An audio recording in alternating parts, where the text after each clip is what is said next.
Okay, welcome to inside of my computer. Here is inside one of my Google Ads accounts. I just want to show you that I have in fact spent millions of dollars in search ads. This is one of my Google Ads accounts.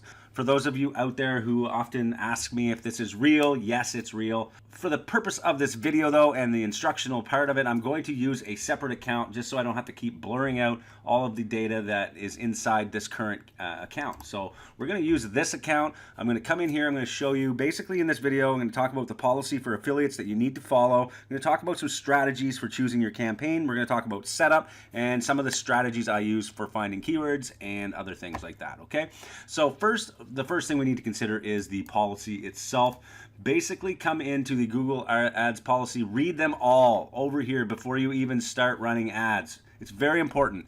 If you spend more than say $25,000 to $30,000, these policies still are in effect. However, you get assigned a account manager which will help you to determine if your new policy or if your new ads that you want to set up or your new campaigns are in fact compliant. It helps to have somebody on the inside, but usually that doesn't come until you spend several $1,000s with Google.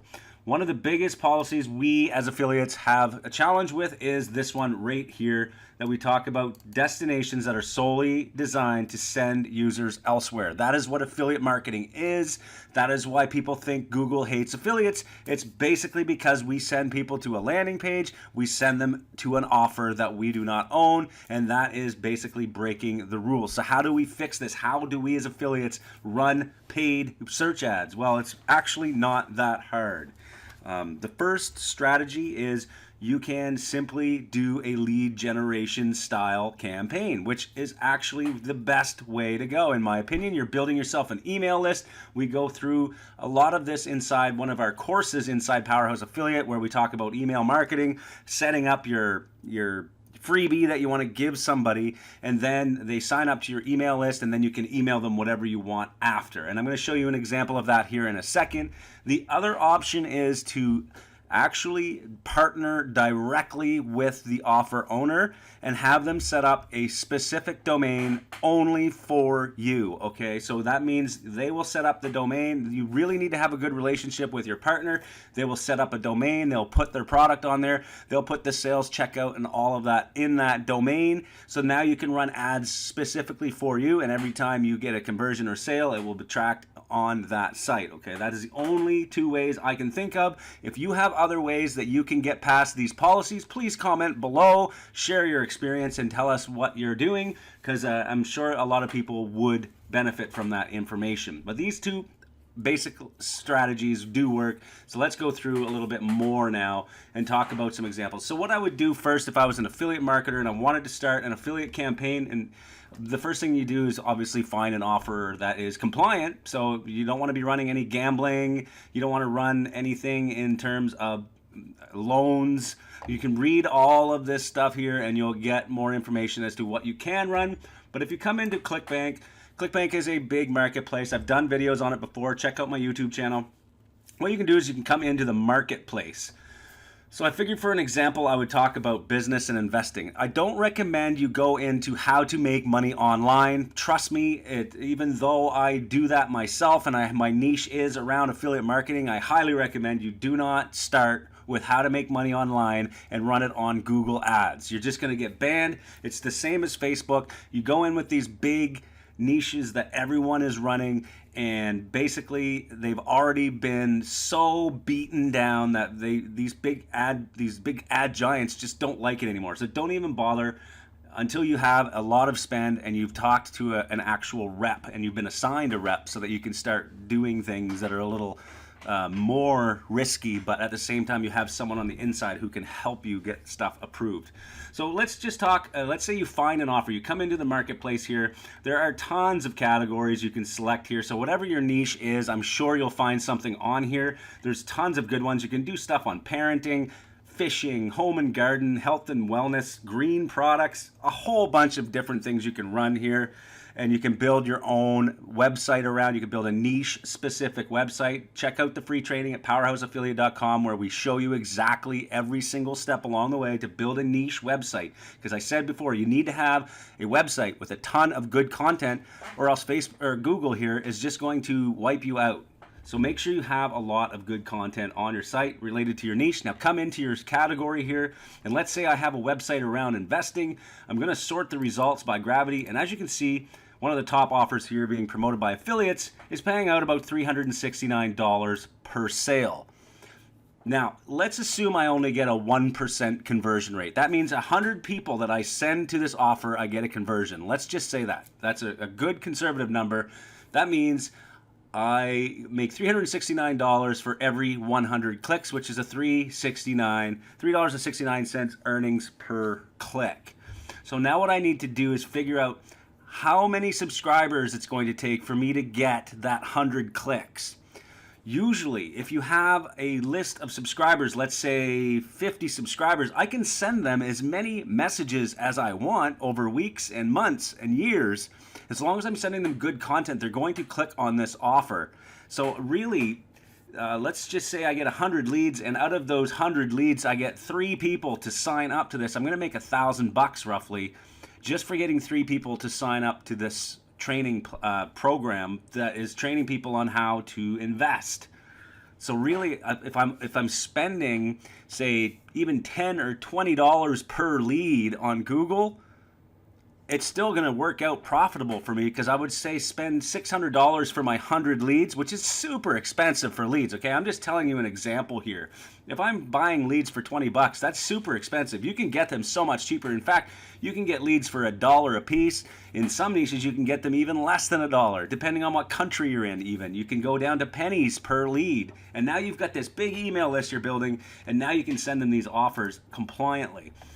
So let's assume I want to run this offer. The next thing you need to do is do some research. What are other people doing? How are they running offers like this in this niche?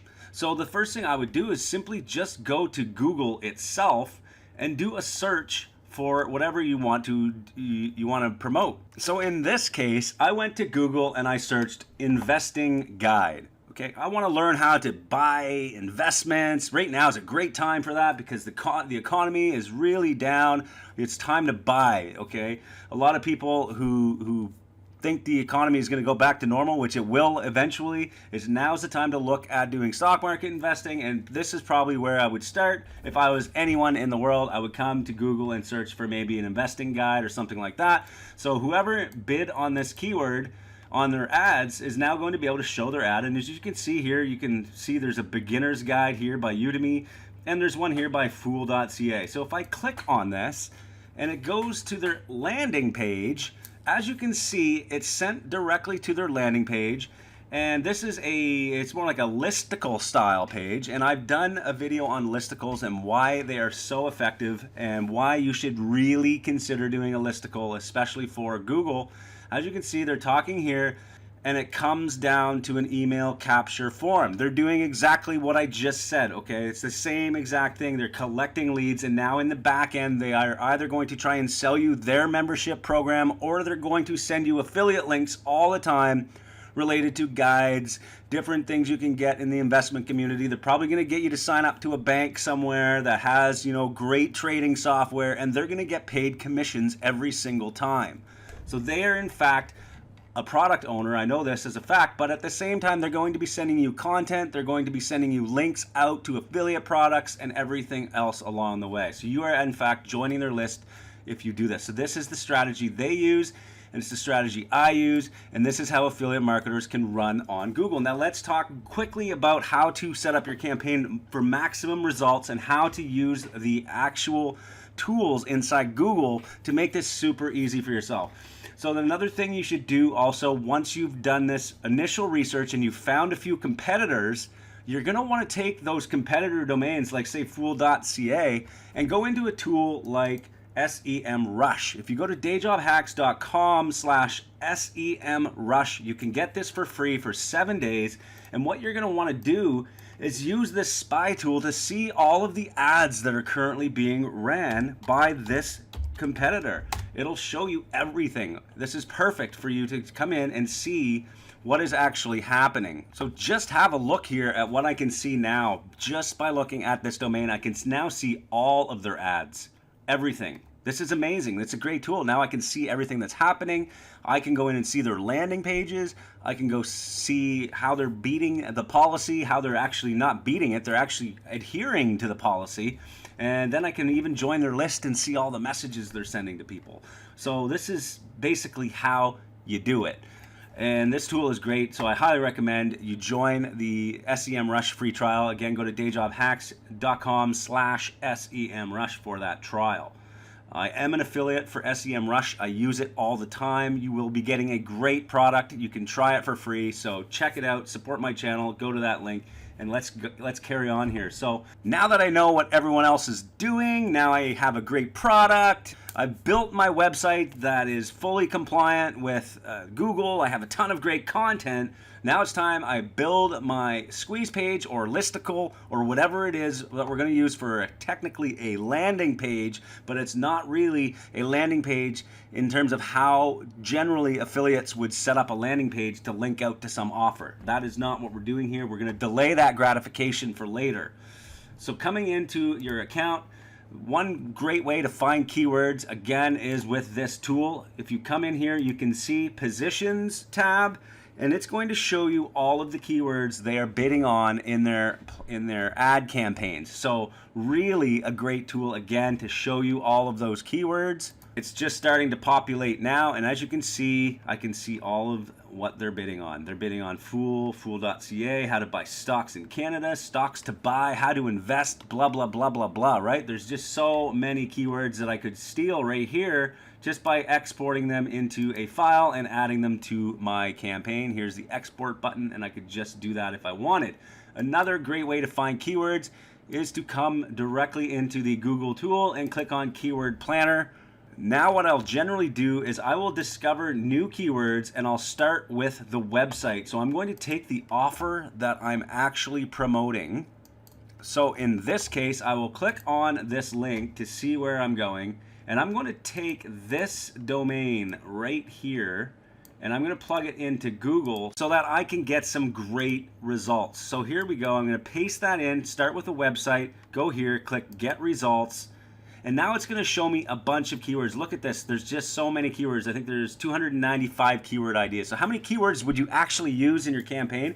Depending on what your budget is, really, it really matters. So if you have a budget of, say, $100 per day, I would start with, say, 50 keywords maximum. So you're going to come in here and you're going to look for keywords that you think are going to be keywords that people would search if they're actually going to be trying to buy your product. So this one, in this case, Google suggests that these are the types of keywords related to this website. So it only makes sense to kind of pick keywords from this list, say 50 keywords that you think you can find. You can arrange these based on the top bid or the lowest bid. So $3 Canadian is the highest bid. And if you sort it the other way, and then 46 cents, I think it was, 46 cents here is the low bid. These are Canadian figures, so it's going to be about half that almost, or like a little more than half, so about 70%. So in this case, for 46 cents, it would probably be around 33 cents, we'll say, 32 cents. So really, the cost per click here is working. So if I had to spend, say, $100, I should get roughly 50 clicks. Of those 50 clicks, I want about a 5 to 10% subscriber rate. So I would get about 10 subscribers for $50, say $5 per subscriber. That's a realistic number here. So let's say I'm paying $5 per subscriber and I'm getting $369 payout on the offer, then really it's the math here works out well. So I think it's a potential winner if you just do the math and you do the research involved first, so that you can understand exactly what's going on first, because you have all of this information available to you. You have the ads, you have the positions of the keywords they're focusing on. Really, that's how easy it is, and this can be done in any single niche.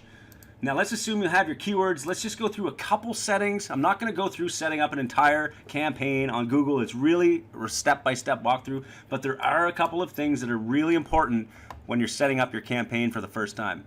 So let's have a look. Let's create a new campaign here and look at some of the things. So what I generally focus on is leads. You can also do sales if you're actually selling a product that you own. That works well. Website traffic is okay. You're going to get a bunch of traffic, but it doesn't necessarily convert. My goal here is to get leads. So I'm going to click leads and I'm going to select search. There are other ads obviously that you can choose, but let's just focus on search today. We're going to go for website visits, and here is where you're going to put your actual website. This is where you're sending traffic to. This is where they're going to subscribe, and the thank you page after they've subscribed is going to be fully compliant, and it's going to be on this domain as well. So make sure everything matches so that you do not break the rules of Google and start sending people to an offer page. Continue. You can install your tracking code. This is important. If you want to track leads, you have to track your leads. This is a very important piece of code, and you want to put that on your thank you page so it tells Google every time you get a conversion. Every time you get a lead, it's going to tell Google where that lead came from. So you need to put that code on the thank you page. That's important as well. Continuing on, a couple more features that are important here when setting up your first campaign. You want to turn off Google Search Partners on your initial test. Google Search Partners is basically not Google site. It's not coming directly from Google. It's coming from partner sites who have the search feature included, and they feed their results with Google. It's just not good quality traffic compared to people who literally go to Google and search. So turn that off unless you want to use it later. Separate this into a different campaign altogether. Do not run Google Search Partners at the same time as just plain search network traffic from Google. Okay, turn off your display network, run that separately as well. Never combine, in my opinion. It doesn't work. You want to keep each campaign separate, and you can duplicate your campaigns for each of these after. Coming in, select your location. It's going to spread your budget across many countries. If you don't change this, you want this one: people in or regularly in your target location. So if you're running an offer that only accepts US traffic, then you want to select this, okay? If you're running an offer on ClickBank, which usually takes any country, you can always leave this open and just kind of take people from anywhere. But I like to select and know where my traffic is coming from directly. English, leave that, nothing major here. So here's the important stuff about bidding and budget, and then I'm going to show you one more thing after this, and then that's it, okay? If you have any questions or comments, please just post them below. Budget, let's say we have $100 per day budget. Here is where the bidding really matters. Now, when you're first starting out your campaign, you don't want to start with a target CPA. You don't want to start with automated bidding, in my opinion. I've done a complete video on how I lost $10,000 on Google. You can check it out. I'll pop it up here. It talks about this bid strategy, what happens when you switch your budget and switch your bidding on the fly, okay? I made a big mistake one time and learned my lesson, but basically what I would do here, start with a conservative bid, but you want to select a different bid strategy here. Right now, we don't have any conversion data, so Google can't set bids based on conversions yet because we haven't given Google any conversions yet. So if you set up target CPA right now, the automated bid strategy just won't have any data. Google will tell you later when it's time to turn it on in your recommendations. It'll tell you, it'll have a little pop-up here. You can see I have a red bar across the top here that says I'm not running any ads. Well, that would say something like, hey, you're ready to turn on target CPA, but don't turn it on yet. I usually start with a manual cost per click, and I might set this to help increase conversions later once a conversion comes in. But right now, manual cost per click is what I will start with. And you're also going to want to add site link extensions, callouts, and call extensions if you can, because this increases your click-through rates on your Google Ads. And you can find all of these simply by going back into seeing what their ads look like, and you can see basically what their extensions look like. And what you're going to be looking for here is stuff like this. These little last pieces of their ads: top rated stock pickers, 25-year history, new stock picks, top stock picks to buy. These are little snippets that they're putting in right inside their Google Ads setting under site link extensions or callouts. These are like, click here to get click here to get your free guide. If you're giving away a free guide, then you need to put that here. Download for free, get instant access, learn from the pros, whatever you want to put here for your extensions, and that'll increase your click-through rates, again bringing your cost per click down.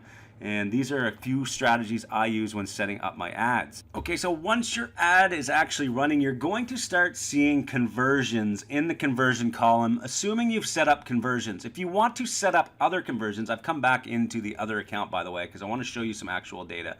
But if you come in and you click on tools, you can create conversions right up here, and you can create anything as a conversion. And whenever somebody lands on a particular page on your website, you can fire that conversion pixel to tell Google you got that conversion, so you can optimize your campaigns to whatever you want. In this case, as you can see, I have several ad groups. In this one, I have 7 ad groups, all catered around specific keywords in my niche. Each of the ads in those ad groups focuses on the keyword bunch, or whatever you want to call it. It's a group or cluster of keywords in each one of these ad groups, and they're catered around the specific ads. Now the landing pages as well, you can go a step further, and each of your landing pages can be specific to the ads and ad group. So this is how you do it. Eventually you're going to see conversions. Now, one last trick before I leave this video. I want to show you how to find super highly profitable keywords. If you come into your keywords over on the left side and you click on search terms, it's going to show you all of the keywords that people actually searched, not the keywords that you bid on. So if you have a broad match selection ad group, which I do have, I have one of my ad groups which I call the discovery ad group. It's set to broad match. All of my keywords in there are set to broad, meaning now Google is going to show my ad to people if it even relates closely to the keyword that I'm bidding on. Now I can come into my search terms report and see all of the keywords that people are searching and I'm not bidding on, because in this added/excluded column, you can see I have some that say added. That means I do have that keyword in my campaign, but then this one says none, which means this keyword got 122 conversions and I don't even have it added into my campaign. So I need to add these immediately into my campaign so that Google starts to optimize towards those specific keywords. And then later, I'll be able to come in here and see that it'll be added to my campaign. So there's a ton of them out here that have conversions, and this I do every single week or month. I'll come in here depending on how much time I have, and I will come here and change it so that it's added to my campaign, and it's not just being picked up through a broad match identifier. Okay, so that is important here because I want to have it in my campaign. I don't want it just to be triggered on a broad match. So that is a key trick to finding more keywords for your campaign. So hopefully this video has given you a guide into how to start setting up campaigns. If you want to see a full case study on us setting up a full search campaign from start to finish, running paid traffic to e-commerce offers, then come in and check out powerhouseaffiliate.com. Inside here we have a free starter package, but at the same time, if you're a premium member, you get access to all of our case studies. We've done one on Google, we've done one on Facebook, we have many on native and push, and we have more coming. We are constantly doing live trainings or live examples of campaigns we are running. So if you want to come in here and join the premium club for 19 bucks, you can see an actual Google Ads campaign set up from scratch, running to e-commerce offers, and you're going to see all of the setup as well. All right, I hope you liked that video. If you did, please again like, subscribe, or click the bell icon down below so you get notified of all my future videos. Please share this if you think it's a video that will help anyone else that is running Google Ads, maybe for your team or maybe another affiliate you know. Please share it with them. Thank you for watching, and I hope to see you in the next videos.